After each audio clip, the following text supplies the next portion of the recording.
دوستو آج کا یہ ویڈیو آپ سبھی کے لیے بہت ہی خاص ہے، آپ اس کو آخر تک ضرور دیکھیں، اور اگر آپ کو اللہ کی ذات پر مکمل بھروسہ ہے تو آپ اس ویڈیو کو دل سے ایک لائک کریں اور کمنٹ باکس میں اللہ اکبر لکھ کر آگے شیئر بھی کر دیں تاکہ اور بھی لوگوں کے پاس یہ ویڈیو پہنچ جائے۔ تو چلیے دوستو شروع کرتے ہیں۔ جیسا کہ آپ سب جانتے ہو کہ حضرت موسیٰ علیہ السلام اللہ سے ہم کلام ہوا کرتے تھے، یعنی کہ اللہ سے بات کیا کرتے تھے۔ اکثر حضرت موسیٰ علیہ السلام کو ہی طور کی پہاڑی پر جا کر اللہ سے بات کرتے تھے۔ اس وقت اللہ تعالیٰ نے آپ کو اتنی ساری حکمتیں اور اتنی ساری صفاتیں عطا فرمائیں کہ جو ہر انسان کے لیے ایک بہت بڑی نصیحت اور زندگی جینے کے صحیح طریقے کے لیے بہت ہی فائدہ مند ہے۔ دوستو ایک مرتبہ حضرت موسیٰ علیہ السلام نے اللہ تعالیٰ سے سوال کیا، اے اللہ، آپ لوگوں کو پیدا کرتے ہو اور پھر ان کو مار دیتے ہو، ان میں آپ کی کیا حکمت ہے؟ یعنی کہ آپ ایسا کیوں کرتے ہو؟ تو یہ سن کر اللہ تعالیٰ نے حضرت موسیٰ علیہ السلام کو حکم دیا کہ اے موسیٰ، تم کھیتی بو دو۔ حضرت موسیٰ علیہ السلام نے اللہ کے حکم سے کھیتی کرنا شروع کیا۔ کچھ دنوں کے بعد میں جب وہ کھیتی تیار ہو گئی تو حضرت موسیٰ علیہ السلام نے اس کو کاٹ دیا۔ تو یہ دیکھ کر اللہ تعالیٰ نے حضرت موسیٰ علیہ السلام سے فرمایا، اے موسیٰ، تم نے خود ہی کھیتی بوئی اور پھر تم نے خود ہی اس کو کیوں کاٹ ڈالا؟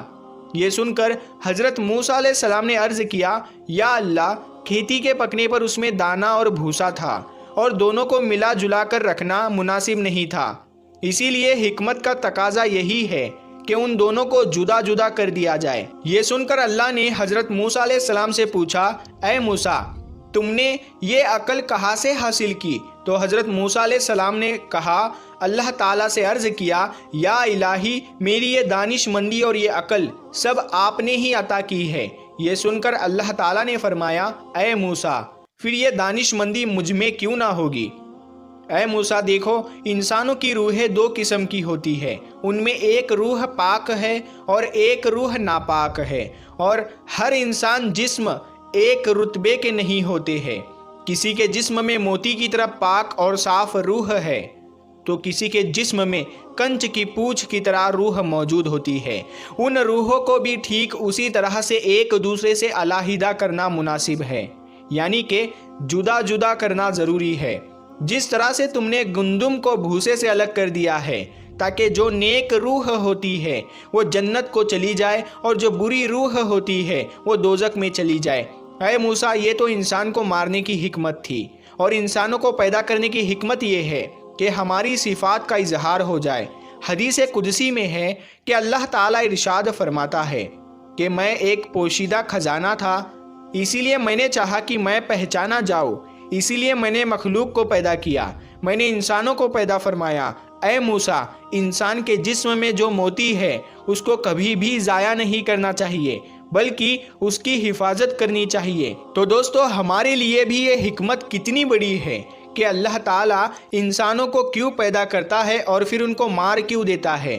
اس بات کا خلاصہ بھی خود اللہ تعالیٰ نے کر دیا ہے، اور ساتھ میں اس واقعے سے ہمیں ایک بہت بڑا سبق یہ بھی ملتا ہے کہ اللہ تعالیٰ نے اس قدرت کے نظام میں ڈھیروں صفاتیں رکھی ہے اور ڈھیروں وجوہات ہے جسے کوئی بھی انسان نہیں سمجھ سکتا ہے۔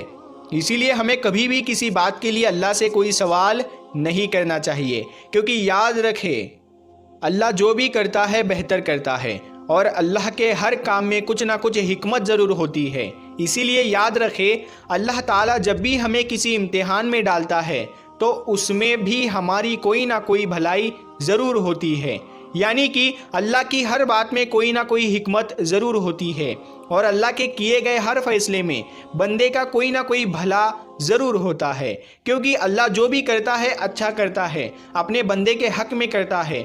اسی طرح سے دوستو ایک مرتبہ حضرت موسیٰ علیہ السلام نے اللہ تعالیٰ سے 7 سوال کیے۔ ان میں سے پہلا سوال تو یہ تھا، حضرت موسیٰ علیہ السلام نے اللہ تعالیٰ سے پوچھا، اے میرے رب، تیرے بندوں میں سب سے زیادہ متقی یعنی ڈرنے والا اور پرہیزگار کون ہے؟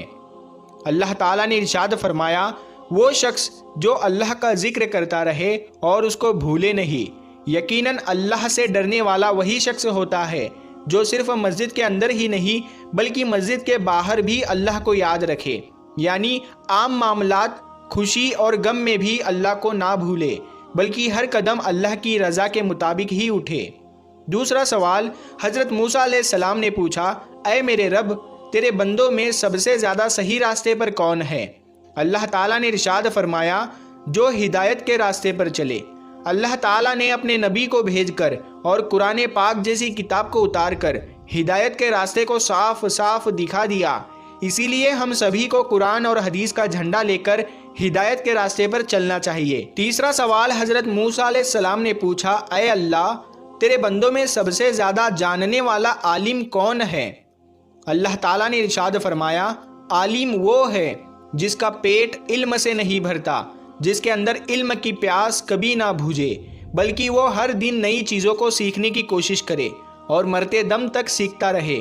یہی عالم ہے، نہ کہ وہ جس نے علم سیکھا پھر سیکھنے اور سکھانے سے اس کا کوئی تعلق نہیں۔ چوتھا سوال حضرت موسیٰ علیہ السلام نے اللہ تعالیٰ سے پوچھا، اے میرے اللہ، تیرے بندوں میں سب سے زیادہ اچھا فیصلہ کرنے والا کون ہے؟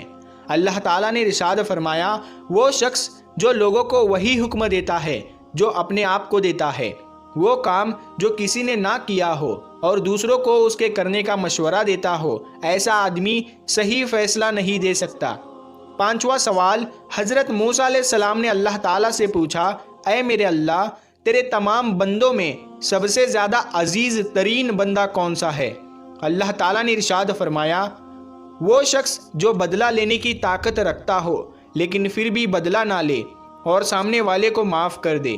ایسا وہی کر سکتا ہے جس کے اندر صبر برداشت کرنے کی طاقت ہو، کیونکہ جب کوئی آپ کو تکلیف پہنچائے تو بدلے میں آپ بھی اسے تکلیف دینا چاہتے ہیں، لیکن بدلہ لینے کے بجائے جو معاف کر دے، ایسا شخص اللہ کا سب سے عزیز بندہ ہے۔ چھٹا سوال حضرت موسیٰ علیہ السلام نے پوچھا، اے اللہ، تیرے بندوں میں سب سے زیادہ غنی کون سا بندہ ہے؟ اللہ تعالیٰ نے ارشاد فرمایا، وہ شخص جس کو جتنا ملے اس پر راضی رہے۔ غریب وہ ہے کہ جس کے پاس دولت ہو لیکن پھر بھی اس پر راضی نہ ہو، دن رات اسی کی طلب میں مارا مارا پھرے۔ اور بے نیاز وہ شخص ہے جس کو جتنی نعمت ملی اسی پر خوش ہو کر اللہ کا شکر ادا کرے۔ ساتواں سوال حضرت موسیٰ علیہ السلام نے پوچھا، اے میرے رب، آپ کے بندوں میں سب سے زیادہ فقیر کون ہے؟ اللہ تعالیٰ نے ارشاد فرمایا، جو مسافر ہو، ایک مسافر یعنی سفر کرنے والا حاجت مند اور ضرورت مند ہو سکتا ہے۔ ویسے تو آج کل کے سفر چند گھنٹوں اور دنوں کے ہوتے ہیں، اسی لیے آسانی ہوتی ہے، لیکن پھر بھی سفر میں مشکلیں بہت سامنے آتی ہے۔ اسی لیے اگر کوئی مسافر اگر ضرورت مند ہو تو اس کی مدد ضرور کرنی چاہیے۔ پیارے دوستو، اگر آپ کو یہ ویڈیو پسند آیا ہو تو اس ویڈیو کو زیادہ سے زیادہ شیئر کریں، اور اس ویڈیو کو آپ نے ابھی تک لائک نہیں کیا ہے تو اس ویڈیو کو لائک کریں۔ آپ نے ہمارے یوٹیوب چینل کو ابھی تک سبسکرائب نہیں کیا ہے تو سبسکرائب کر کے ساتھ میں لگے بیل آئیکن کو ضرور دبا دیں۔ ہم ملتے ہیں پھر ایک نئی ویڈیو کے ساتھ، تب تک کے لیے السلام علیکم، اللہ حافظ۔